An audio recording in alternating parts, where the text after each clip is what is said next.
మనందరికీ గణేశుడి పుట్టుకకి సంబంధించిన కథ తెలిసే ఉంటుంది. ఎందుకంటే చిన్నప్పుడు కార్టూన్స్లో దాన్ని చాలా చూసున్నాం మనం.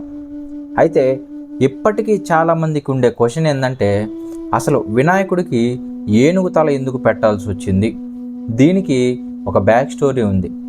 గజాసురుడు అనే ఒక రాక్షసుడు ఘోర తపస్సు చేసి ఎన్నో వరాల్ని పొంది ఆ వచ్చిన శక్తితో భూలోకంలో ఉన్న ప్రజల్ని, వేరే వేరే లోకాల్లో ఉన్న ప్రజలందరినీ ఇబ్బంది పెడుతున్నాడు. ఇది తెలుసుకున్న శివుడు రంగంలోకి దిగి గజాసురుణ్ణి సంహరిద్దాం అని అనుకుంటాడు.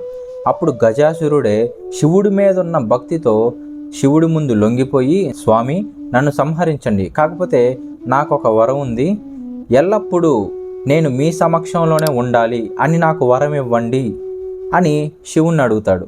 అప్పుడు శివుడు సరే అని చెప్పి ఆ రాక్షసుని సంహరించేస్తాడు. సో ఆ ఇచ్చిన వరం ఫుల్ఫిల్ అవ్వటం కోసం వినాయకుడికి ఏనుగు తల పెట్టాల్సి వచ్చింది. సో అది విషయం.